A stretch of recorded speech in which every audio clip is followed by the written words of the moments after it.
Binge the full week of The Ray Taylor Show ad-free over at inspireddisorder.com/plus. This is The Ray Taylor Show. Howdy, friends, and welcome to the Ted Lasso Recap Podcast. I'm your host, Ray Taylor, and I'm thrilled to be here with y'all today. Now, folks, if you're like me, you can't get enough of Ted and the gang over at AFC Richmond. That's why I'm here, to dive deep into every episode of the wonderful show and share my thoughts and insights with all you lovely folks out there. We're going to laugh, we're going to cry, and we're going to have a heck of a good time doing it. So grab your biscuits, settle in, and let's get started, shall we? With episode 1 of season 3, the long-awaited season 3 of Ted Lasso. It feels like this should have come out at least a year ago. It is finally here. Season 3, episode 1, Smells Like Mean Spirit. This episode aired March 15th, 2023. This episode is directed by M.J. Delaney. This episode, we have not much time, despite the fact a lot of time has passed since the last season came out. In the world of Ted Lasso, not much time has passed since season 2. In the world of Ted Lasso, you have Nate is the brand new coach, as we saw at the very end of the last episode, is the new coach for Rupert's team, West Ham.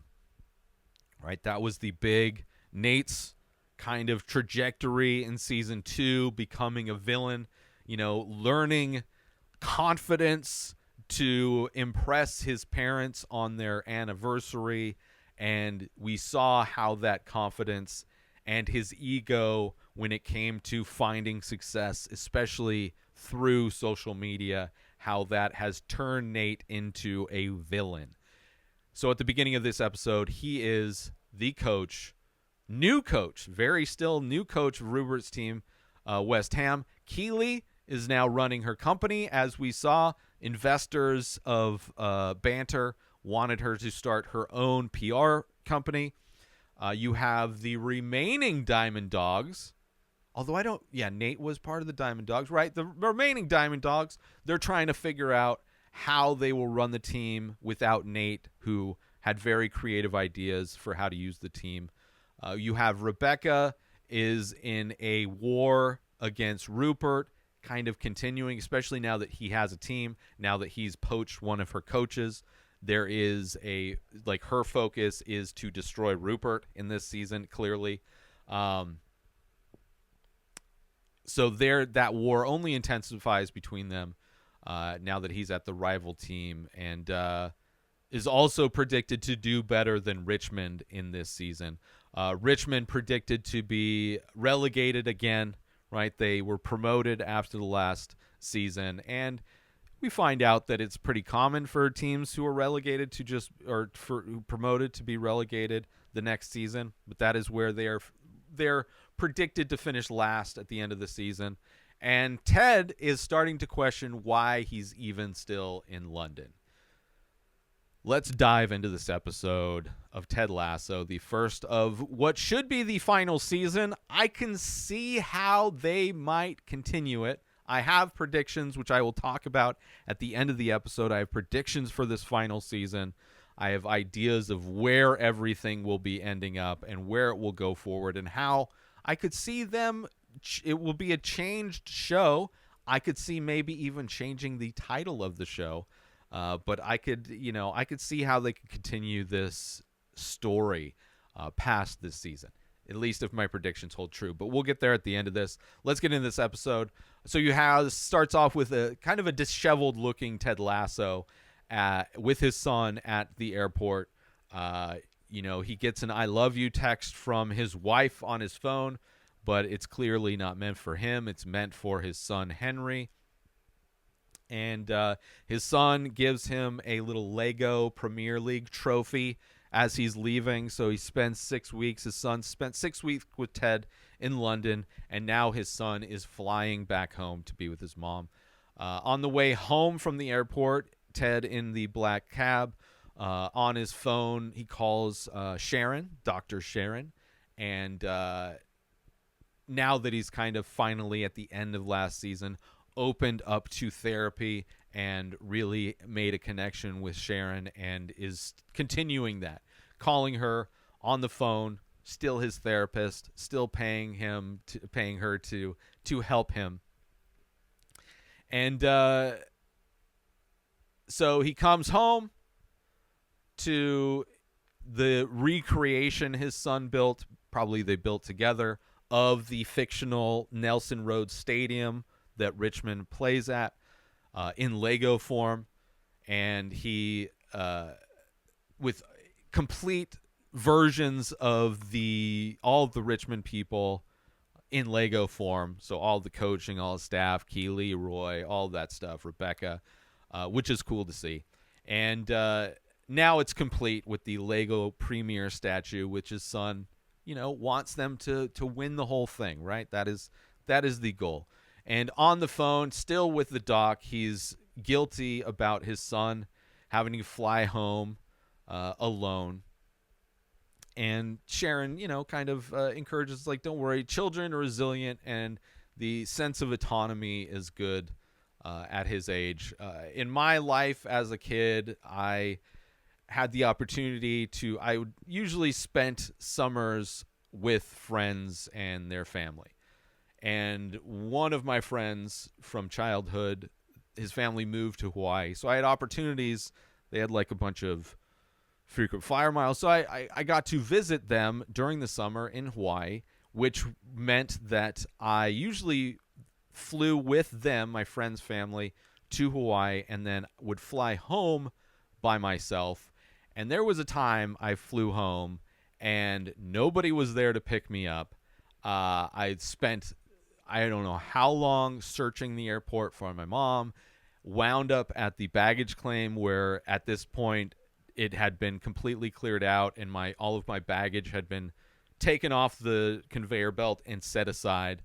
And I remember crying to a janitorial worker because my mom would usually stay at my aunt's, which was close to LAX, and I didn't know my aunt's name. She had been remarried a bunch of times, so it's like looking her up in the phone book. I didn't have her name, so it's like I had no way to contact anybody.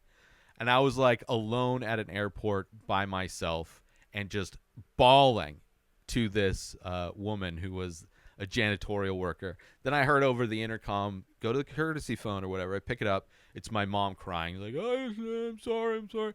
So I get shuffled to this place where they take kids who are unsupervised, this like lost and found for children. And I remember being in that room, just traumatized, watching local news for hours until my mom ended up showing up. And she gave me donuts. Sorry, I slept through the alarm. Which, whole other thing, complete bullshit. But the reason she slept through the alarm is the commonality in my life growing up. But a very traumatic thing. So yeah, maybe there was some sense of autonomy. I definitely have a sense of independence because I have been on my own the majority of my life. Spent a lot of my childhood existing with other people's families. But definitely, if things go wrong, there was another time I came home and almost got put on some connecting flights to somewhere else because they just weren't organized at the airport. So it's like, it is still kind of a stressful thing sending your kid on an airplane somewhere else. Anyways, let's get back to the episode. Of course, Ted has a story about his dad forgetting him as well, picking him up at school once, and he spent all the time with the janitor as well. So kind of funny comparisons there. Spending time with the janitor until his dad remembered to pick him up. Right, so I relate to, I sympathize with Ted in that moment. And his dad paid the janitor for quote unquote babysitting him while he was gone. And the janitor gave that money to Ted because to pay Ted for the work that he did while he was hanging out with the janitor. And then Ted then was going to take that money to buy the janitor a gift. But sadly, he got hit by a train, so he wasn't able to give the gift. And Sharon said, I didn't see that coming. And of course, Ted said, Neither did the janitor, which is hilarious. And all the while, you see Ted cleaning up the Legos, breaking down the pillow fort that they had in the living room, right? Really kind of erasing the time that he had spent with his kid while he's on the phone with Sharon. And the doc asks how things are going with the team. And Ted says that he's not sure why he's even still there. One of many times in this episode, Ted brings up his questioning why he's even still in Richmond. Because they succeeded. They got promoted, right? That's what he was there for. This is not even his sport. The reason he's there was for fraudulent reasons anyway, because of this vendetta that Rebecca has and still has against Rupert. But now it's focused on beating Rupert rather than destroying something that Rupert used to own. And Sharon reminds him why he's still there is because he doesn't quit on things, which is something we found out he got from his dad, who committed suicide. And he thinks, his dad quit on life. And since then, Ted refuses to quit on anything. So Sharon, obviously knowing that, bringing that up. And Ted decides to ask her some personal questions. Obviously, she opened up, and they kind of have this back and forth between the two of them. And he asks her if she's in a relationship. She says pass, which normally she says no. So very interesting response that he brings up. He asks her what team she's working with now. She says no. He asks what sport she's working in. She says no. And then he asks how many Australians are on the team. And she says 9. He's like, rugby. If American football and sumo wrestling gave birth to a sport with muscular thighs. And so he kind of pinpointed what sport. Cut to Dr. Sharon walking into her bedroom after she hangs up with Ted, where there is a guy waiting for her in her bed.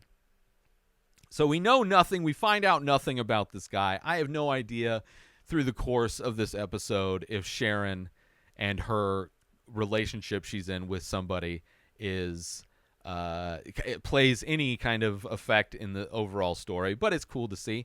And I had to look up because I was like, if this is a famous sport, like an athlete, I need to know.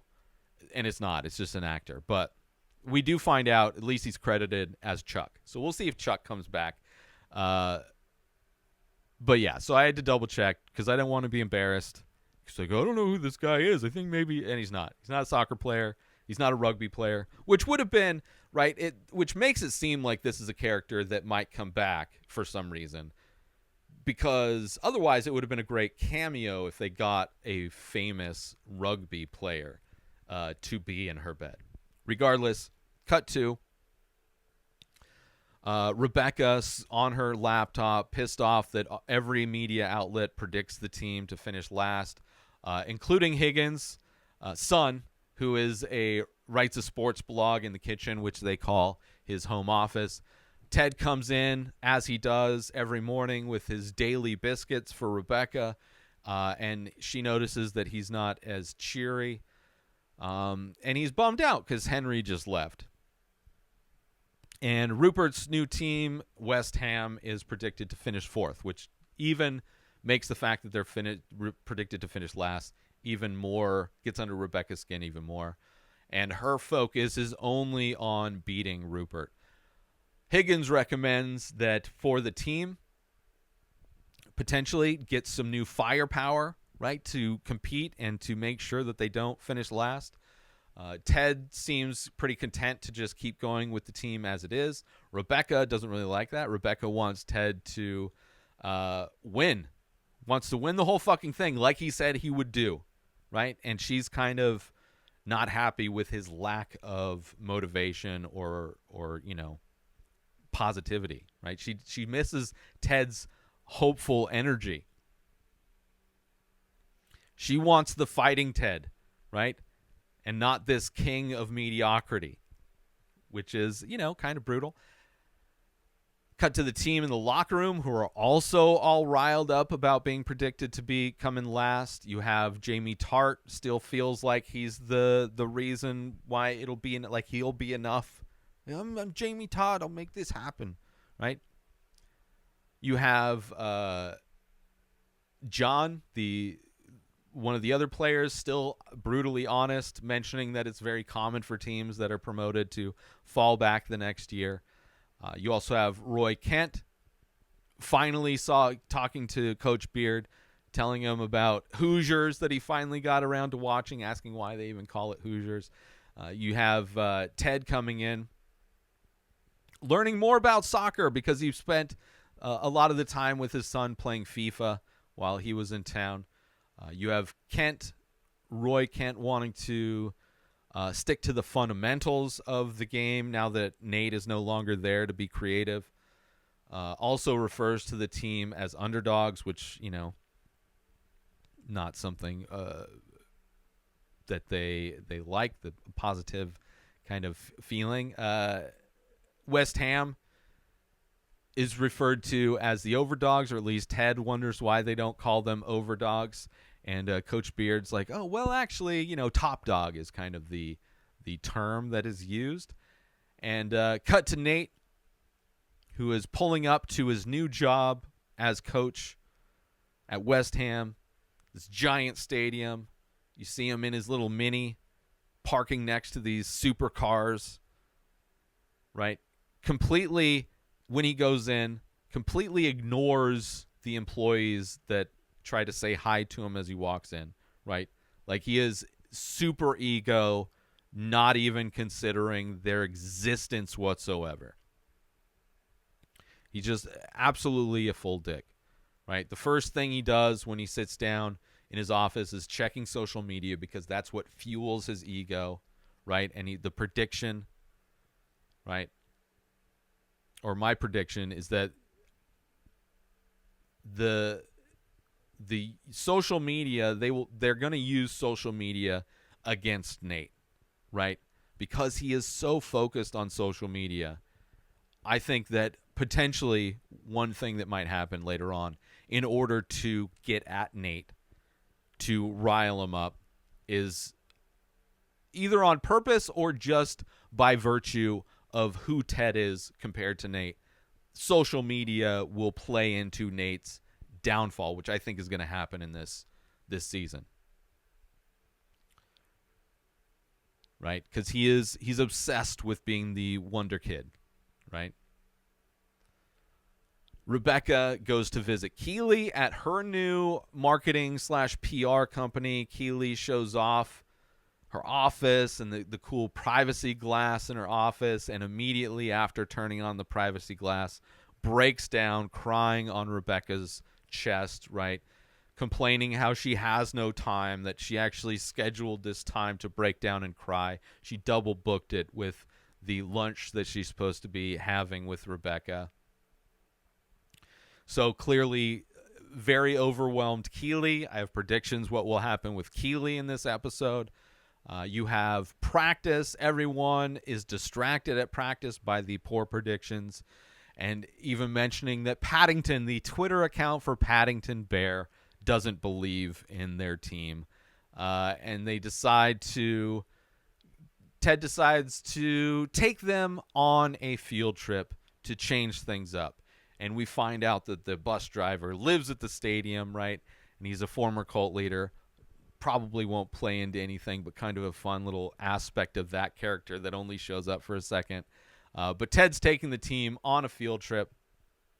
Cut to Keeley feeling better after her cry, bringing up the fact that Richmond is predicted to finish last, which Rebecca is worried that Ted isn't worried enough. And she's more angry that Rupert is probably happy about it. And Keeley's CFO comes in to talk about their flower budget, and then Keeley finds out what a CFO is.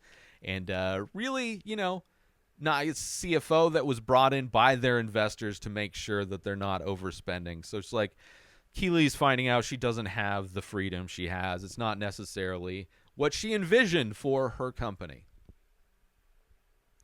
Cut to Nate at practice, still belittling, roasting his team, talking down to them. Then he is summoned by Rupert, and it's clear that Nate has confidence over everybody else, but it is so clear when in the presence of Rupert that he reverts to his insecure, stuttering self, right? Which I think that'll probably play into some of this as well. Let's take a quick break from this episode because I want to talk about, are you looking for the perfect gift for that art lover in your life? Look no further than InspiredDisorder.com. Our gift cards can be used to purchase original artwork from The Many Faces, a collection of over 2,000 original abstract ink portraits. These one-of-a-kind pieces make for a truly unique and meaningful gift. But that's not all. Our gift cards can also be used to purchase high-quality prints and t-shirts featuring these amazing paintings. Plus, if the recipient is a fan of The Ray Taylor Show, they can use the gift card to purchase merchandise from the show as well. So why wait? Head on over to InspiredDisorder.com and purchase a gift card today. Your loved one will be sure to appreciate the thought and creativity behind such a unique gift. Thank you for considering InspiredDisorder.com for all of your gift needs. And now, back to the show. And while in their meeting, while Nate is in this meeting with Rupert, or they're talking anyway, there's mention of this unwanted car that's being removed from Premier parking lot. And Nate goes to look out the window and notices that it's his car. And in that moment, you see that Nate doesn't have any of his asshole confidence with Rupert. Just reverts to that same kind of awkward type of a person. So cut to the field trip with Ted and the team, and they go to the London sewer system. So as the team is climbing down the manhole into the sewer system, there are road workers that are minds blown. Is that Roy Kent? They yell out, and of course Roy gives a typical Roy response. And they take a picture of the team crawling into the manhole to post on social media. And Ted mentions, as the team is in there, mentions to the team, he brought them there because he went on a tour with Henry to the sewer system because they watched the movie It, and he wanted to show Henry that there's no clowns living in the sewer system, so that fear would be destroyed. And in that moment, Isaac pipes up and asks why they are there. It's like, the team isn't scared of it. They're not scared of Pennywise. Why are we here in the sewer system? And of course, Ted, with his amazing metaphors and insights, talks about and relates the sewer system to their mental block that they're having with all the shit talking that's going on, and tells them that they need to build a metaphorical sewer system to get rid of the shit that they're seeing, right? And help other people connect everybody's outward flow of shit in a way in order to disperse it, so they're not just surrounded by shit like London was before they developed the sewer system. They need to develop a metaphorical sewer system between the team, an interconnected sewer system amongst the teammates, in order for them to flush all of the bad vibes and shit talking that they're going to get, so it doesn't build up and cause a plague, right? And telling them to talk to each other, to help each other out, right? Learn from other people's strengths. So a very big team building moment in the sewers of London. And just let the shit float away, right? Like the sewage system that they find out goes to a treatment plant before it's dumped right back into the ocean, where they get where people swim and get their seafood, which is disgusting to hear the reality of what happens to sewage. It goes to a treatment plant, which hopefully regulations are better in other countries than in the U.S., because the idea of that is like, why? Beware where you go to beach, what beaches you go to, and take heed when beaches are closed down due to anytime the government actually puts any effort into protecting people from something dangerous, pay attention, because most of the time they'll just ignore it. So cut to Rebecca who returns back to her office after having lunch with Keeley, and Higgins notices the stains, the Keeley eye makeup stains on Rebecca's shirt, and he shows that he also has those stains and lets Rebecca know that there is no amount of cleaning that will get those stains off. So who knows what Keeley is putting on her eyes. So Rebecca scarfs down Ted's biscuits while she starts to stress watch the Northam press conference. And Rupert intros to the press his new manager, Nathan, the Wonder Kid. Nate sits down and again kind of tries to correct. Like, actually, I think it's Wonderkin, right? He's still not even accepting his nickname. Still trying to gaslight people into thinking he said the right thing, even though it's on tape. But just shows that he's still insecure, right? Even about his nickname. He should be so proud of that. But obviously, even last year when the equipment manager gave him the jersey with Wonder Kid on it, he took that, instead of accepting it and being proud and taking that as a compliment, he took it as an insult.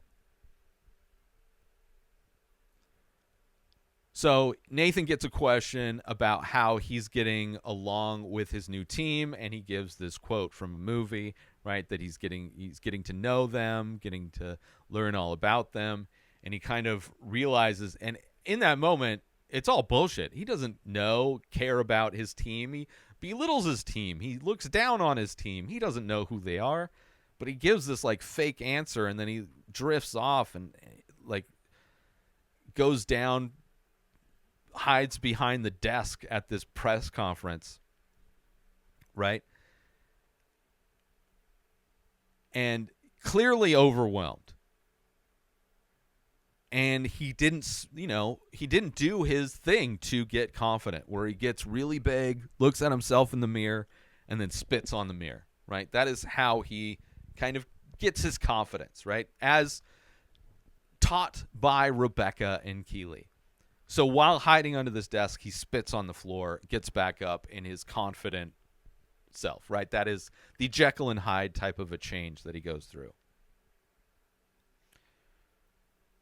And when Rebecca sees him hide behind the desk, she's like, what is he doing? And I'm sure everybody was, right?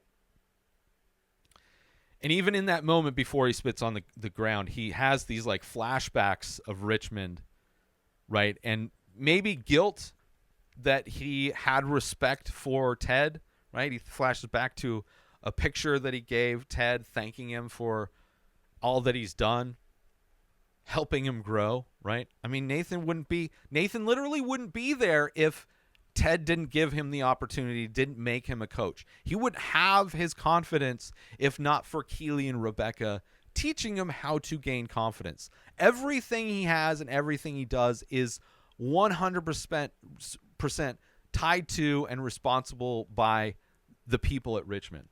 And he just shit on all of it, right? So then he spits on the ground, gets back up, and he gets asked a question about feeling nervous. Only 2 years ago, he was washing the team's undies. And Nate fires back to the guy who asked that question, asking why someone who looks intelligent would ask such a stupid question, right? Right, so clearly Nate has flipped that switch. Then he's asked why everyone thinks his old team is expected to come in 20th, and he replies with the same answer that he replied to Rupert, that it's because there's not a 21st place, right? And he gets a laugh in the room as well. Higgins, watching with Rebecca, says, ouch, right? Hurts. Which Nate, good shit talker, man. Definitely a good shit talker. Doesn't know when to reel it in. Doesn't know the lines. Then the sewer picture starts showing up on everybody's phone. So during this press conference, everybody's like, whoa, what is this? They get an update. And Nate is asked to comment on that picture. So Nate takes an opportunity to say that they need to train in the sewer because their coach is so shitty, right? Very kind of a sad joke, but gets a laugh as well. Obviously, that is the attitude of Nathan now. Rupert obviously loves it. Rebecca slams her laptop, not loving it. Cut to the team returning from the field trip, and they see Nate's comments. The coaching staff and the players all see his comments. Tart tells them to remember, right? They're getting all riled up, and Tart's like, remember, right? It's just poopy, and seem to flush and if we need to flush the tension, right? And it seems to work. Rebecca then texts Ted to meet her in her office now. Obviously, she's not happy about the whole field trip thing. She's not happy what it makes him look. She doesn't like people talking shit. She doesn't like being the butt of a joke. Clearly, she's got a lot of issues, especially with Rupert. She's been attacked in the media throughout her relationship with Rupert and post-relationship as well. And she begs Ted to fight back. She wants Ted to not be this kind of just mediocre. She misses Ted's energy. She wants some fire from Ted, which Ted has his own kind of version of, flavor of fire. He's not the same kind of guy that Nate is. He's not going to be Nate, right? It's never really, Ted has his own unique way, but it is clear that Ted is questioning why he's even there. So it makes sense that he's not as fired up maybe as he should be. So cut to Ted at a press conference now. And you see the clear difference in this press conference between Ted and Nate, right? Ted calling on the reporters by name, noticing and commenting on the fact that they got a new haircut, right?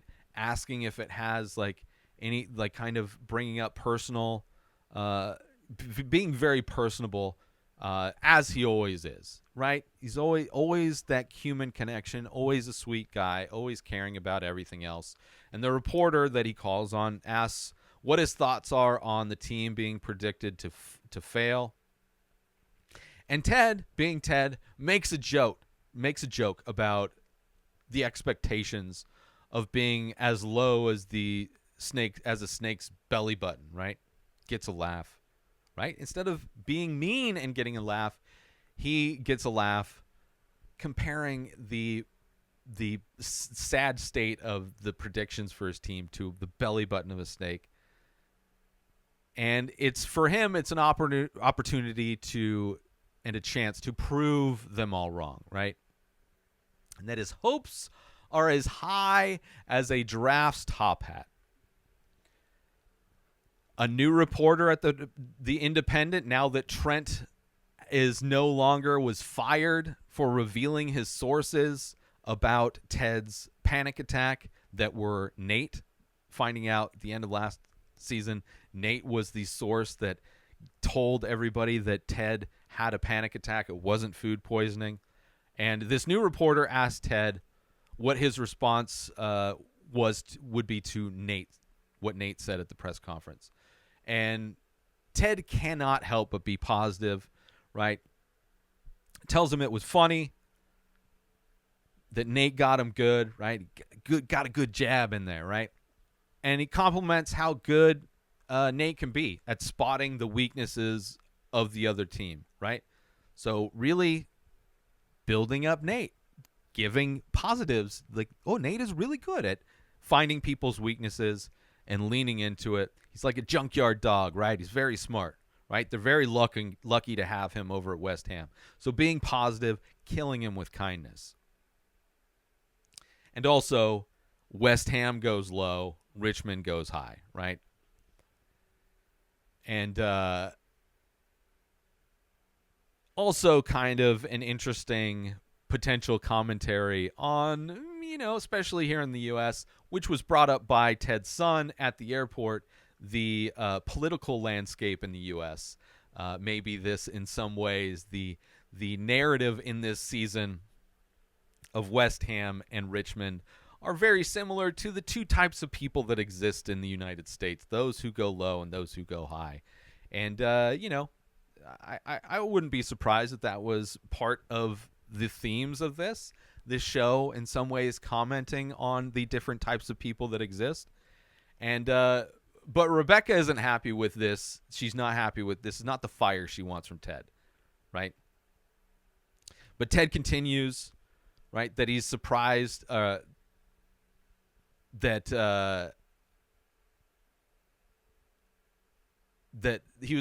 Ted was surprised that that's the best Nate had, right? It's like a surprise.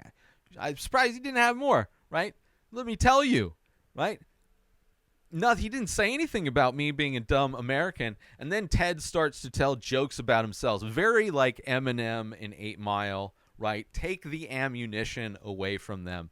Reveal all of the things that Nate could potentially criticize you about, and do it yourself before they get the opportunity. Amazing strategy. So Ted is making these reporters laugh by talking shit, doing the exact same thing Nate did, but to himself, and because of that, in a very different way, right? Very different kind of strategy. Very different laughter. So while Ted goes off on, in the most Ted Lasso way, Rebecca gets a text from Keeley who says that she's happy to see Ted handling it in his signature way. So thankfully, Keeley's there in order to temper Rebecca's anger and and potentially keep Rebecca from trying to change Ted into being more like Nate, and realizing that Ted's strategies for these things are actually the best, just not to change Ted. It is not changing. Just focus on what you're good at, and this is what Ted's good at. And I'm glad that Keeley sees those strengths in Ted, which I have predictions for what will happen to Keeley as well. So Ted, in his references and jokes, he flops on a reference to Field of Dreams, which none of them got the reference at all. But in that moment, gets a text from his son, because during this whole episode, Ted's been kind of worried about and just distracted thinking about his son flying back home. So he gets a text from his son. His son is home safe. And so that makes Ted happy, right? So then he starts making jokes about his panic attack, right? And the reporters love him. They love him.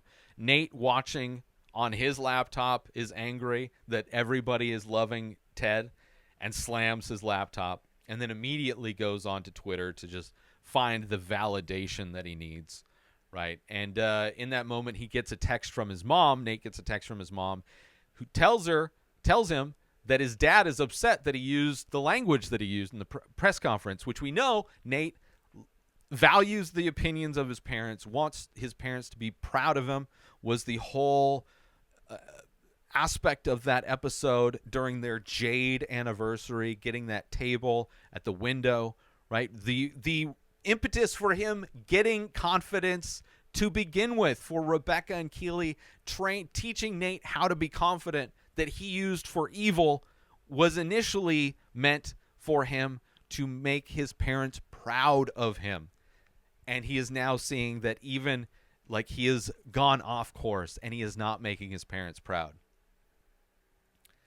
Let's take a quick break from this episode to talk about, are you a fan of art, movies, and all things entertainment? Then you need to check out youtube.com/inspireddisorder. Our page is jam-packed with all kinds of great content, including making of videos of the many faces, an ongoing art series of abstract ink paintings. But that's not all. We also feature daily episodes from The Ray Taylor Show, a podcast that brings you movie reviews, TV show reviews, episode recaps, opinions on news and entertainment, and much more. There's also a weekly diary and top 5 movie rankings of a variety of categories. And if that wasn't enough, we've also got how-to videos covering all kinds of topics. So why wait? Head on over to youtube.com/inspireddisorder and start exploring the amazing content we have to offer. And now, back to the show.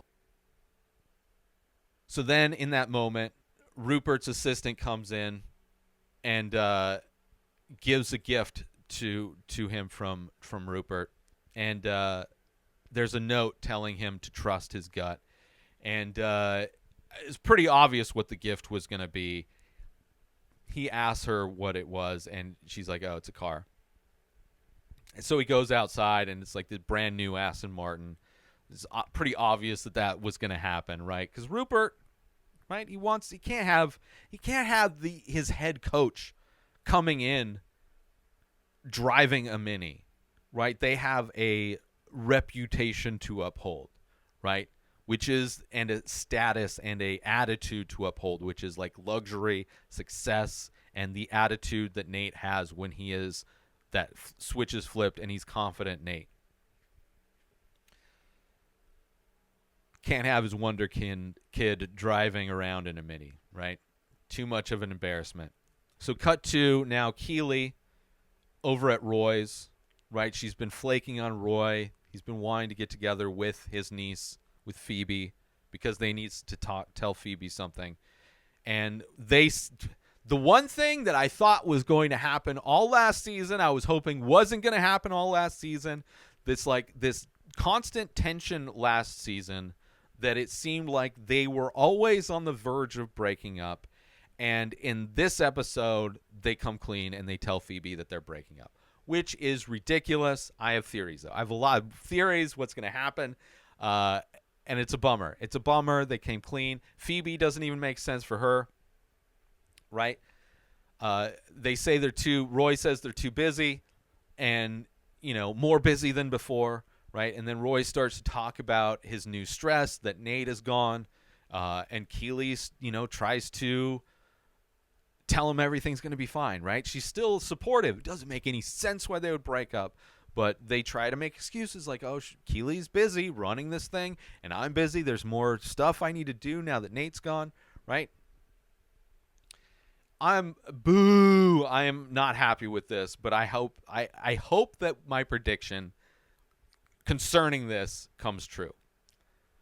But Phoebe, it's not a big thing for her because her parents split up when she was 4, so she's one of her core beliefs, as she say, is that nothing lasts forever. So very kind of sad core belief to have, that just like, well, I was expecting this to happen because everything good comes to an end. Which also, Phoebe, little maybe foreshadowing for the fact that even this show, this amazing show, Ted Lasso, after 3 seasons, may come to an end. And despite it being a good thing, one of Phoebe's core beliefs, which should be the core belief of everybody watching the show, is that this good thing will probably not last forever. Regardless, though, it is sad, and I will be sad when this season is over if it does end. And then when they get back in the car, when her and Roy get back in the car, she asks if are they even doing the right thing, and offers her opinion that he's being stupid. You're being stupid. You need to. Which I'm 100%, 1,000% agree with Phoebe. They're stupid. What are they doing? This is dumb. They think they're making. They're anticipating difficulty with both of them being busy. So to prevent the difficulty, they're going to break up instead of trying to find a way. They are like, I could understand if they had a toxic relationship and there was, on top of that toxicity, was going to be this added difficulty. But that is not the case. They are good for each other. Keeley clearly cares about him and wants to help support him emotionally with whatever he has. And similarly, him to her. It is ridiculous. It doesn't make any sense. So I 100% agree with Phoebe. It's all last season they managed to work it out, and now they're just giving up. A bummer. Cut to Ted and Coach Beard walking home, and Ted asks again why they're still in London. Just this constant theme throughout this episode. Ted questioning, asking everybody, what am I even doing here? Asking himself, what am I even doing here? So he gets home, FaceTimes with Henry, and his son notice, Ted shows, hey, I added the trophy you gave me to the Lego stadium with everybody. Check it out. And his kid noticed that Nate's Lego guy is off to the side. Why is Nate off to the side, right? And Ted's like, well, he's not part of the team anymore. He's like, yeah, I know, but can't you still be friends even though you don't work together? So then Ted takes Nate's Lego and then puts it back in line with all the other people. And so Nate is back in the mix. I think that's part of my prediction as well. So then Ted asks his son even why he's still there. And his son replies, to win the whole thing. That's why I gave you the trophy, Dad. Look at the stadium. You're there with the entire team, including Nate, and you have the statue. Maybe some of that is foreshadowing, Dad. I don't know if you've read the scripts for this season, but I think the key to winning it all might be the friendship that you forged with this guy, Nate. Maybe that is what we're going to see this season. And Ted reminds his son that winning isn't everything, and his son reminds him that at least he's got to try. It's like, what do you even do? Why quit without trying? Try. The only way to guarantee anything in life is to guarantee failure, and to guarantee failure is to quit, to give up, to not try. That is the only way to guarantee anything. You can never guarantee success, but the only way to get success is to try. You have to try. You have to keep trying. So I love that his son throws it back at his dad. Got to try, Dad. And Ted realizes in that moment his son's got this new Infinity Gauntlet glove, asks him where it's from, and he finds out his ex-wife's got a new guy. It's not good, but also maybe just she's moved on, Ted. Going back and trying to fix whatever isn't a thing. Going back isn't your path right now. Doing this, trying to win it all, that is your path. So predictions, that is the end of the episode. But predictions for season 3. These are my predictions. I have no idea. I haven't read anything. I haven't heard anybody else hypothesize. Based on what I know about the show, having recapped every single episode up to now, knowing the characters, knowing how writing works, how writers love to put little clues and things, foreshadowing. Ted clearly wants to go home and is clearly on his mind every moment of the day. So obviously, him going back home at the end of the season, probably one of the things that's going to happen, right?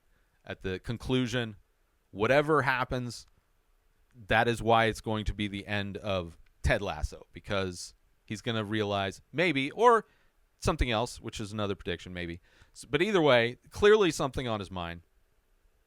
I believe the Ted and Nate relationship / friendship will be mended. I think there will be something that will happen with Nate. Nate's going to fly too close to the sun. He's going to lose his confidence, which is very easy for him because he has very little experience being confident. He's also a very horrible person being confident, which his parents are noticing they don't like, and he cares about what his parents think. I think there will be a reconciliation with Nate and Ted. And I think he will end up replacing Ted because Ted, at the end of the season, I'm done. I tried, whether they win, lose, draw, whatever, he tried. He did what his son wanted. He tried. But he succeeded in bringing Nate back to Richmond to take over. And it would be an amazing arc for Nate to see Nate, his kind of rise and then fall to evilness, and now redemption story for Nate, right? So I think at the end, Nate is going to be the new coach of Richmond. And I don't know how they're going to do it, but it's going to be amazing if they do it, right? And would not be surprised if Nate comes back to be a coach, like maybe the last episode, Ted's like, I got to be out. I can't do this. Nate, you got to take this, right? You are the new coach. And the final game is Nate coaching against Rupert, right? For the trophy, right? Would not be surprising at all. First prediction. Next prediction. Keeley and Roy are going to get back together. Doesn't make any sense that they would break up. Doesn't even make sense to Phoebe. She mentions it. It's going to be clear at some point that they are great for each other, that they help each other. And I think that will come into place with another prediction that Keeley will become the new manager of Richmond because Rebecca's vendetta against Rupert is not good for her, not good for the team. And at some point, it's going to show. And at some point, they're going to see that, like, she's going to know. And obviously, Keeley doesn't like her job. And she clearly has a great rapport with the team. She's worked there. She knows all of the players. She also relationship with Roy. So I think Rebecca is going to hand off. Still going to be the owner, but Keeley's going to be the one that runs the team, right? Prediction. And that's going to bring her and Roy back together. I think Beard is probably just going to stay in London, maybe find a love. Like, it would make sense for Roy to stay, right? He's like, oh, I actually love this sport. Ted's going back to America, and he assumes Beard is going to come back with him, and Beard's like, man, I love it here. I love the pubs. I love, like, especially in the episode where we saw Beard, the one night, him after the big loss and seeing everything, right? He has a connection with that place, which I perfectly fine, especially if there's a spinoff series. I think spinoff is what's happening with Ted Lasso. So I think Beard stays.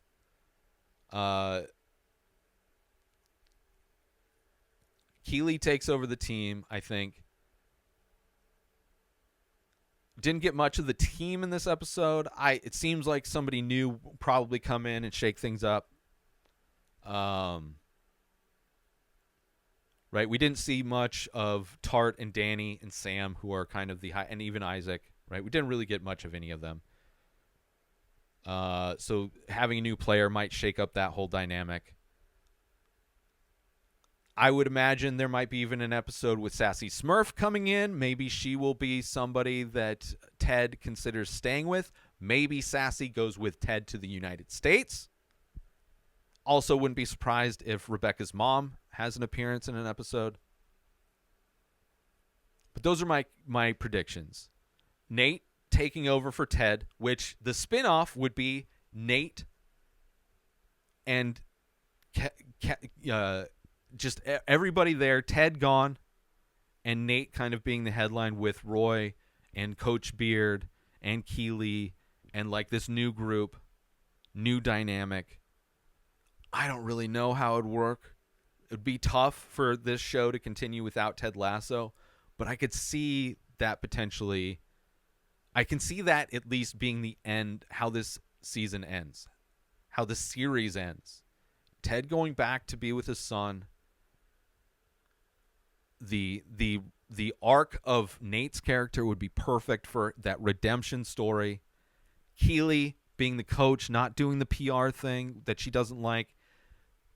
Rebecca stepping away. I'm retiring. I'm not doing this anymore. Keeley, I love you. You're my best friend. You can do this. You've worked at this place. You know how this place runs. You know everybody. Higgins loves you. The players love you. You can do this. And she has a connection with even Nate. If Nate comes back to run the team, makes clear connection with Roy. So those are my predictions for this season. For sure, the one I'm almost absolutely positive about. Well, Roy and Keeley getting back together, but also Nate coming back to the team. There's going to be a redemption story for Nate. There's going to be. And it's going to be, we are going to see the rise and fall of Nate and the redemption. That is going to be the storyline, I believe, the major storyline of this season. Still love the show. Still funny, I thought. I forgot. It's so heartwarming to see nice people. I forgot what it's like to watch a show where it's just so heartwarming. It made me feel so good. Just never, and because of that, never fails to get me choked up when I just see positivity and love. Right? I wish I could just binge the whole season. I really do, instead of having to wait, just because I want to see where it all goes, see if my predictions are right. But until next week, next episode, season 3, episode 2. I don't want to go to Chelsea. I don't know the structure of that title with the parentheses. I don't want to go to Chelsea. We'll find out. News of a top player looking to move to London sends English clubs into a frenzy. So maybe this is the new blood. Richmond play their first game back in the Premier League. So I imagine we will get more out of the players in the next episode, as well as maybe that new player in the mix. So now that we kind of got the external group of the staff and their story in this new season, we're going to get more of the team in this new season and see how they play and see the new dynamic playing in the Premier League. So that's a wrap on another incredible episode of the Ted Lasso Recap Podcast.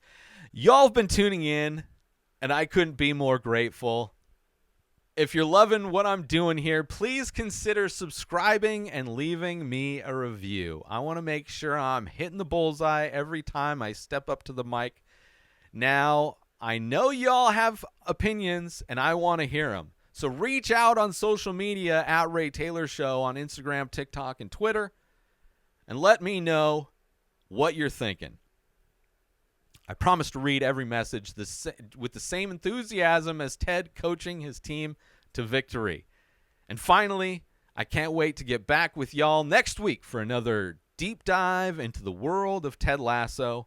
So until then, stay curious, stay kind, and stay gold, folks. New episodes of The Ray Taylor Show come out every single day. Subscribe on YouTube and everywhere our podcasts are found. Binge the full week over at inspireddisorder.com/plus. Buy Ray Taylor Show merch over at inspireddisorder.com. Have a wonderful day, everybody. Peace out!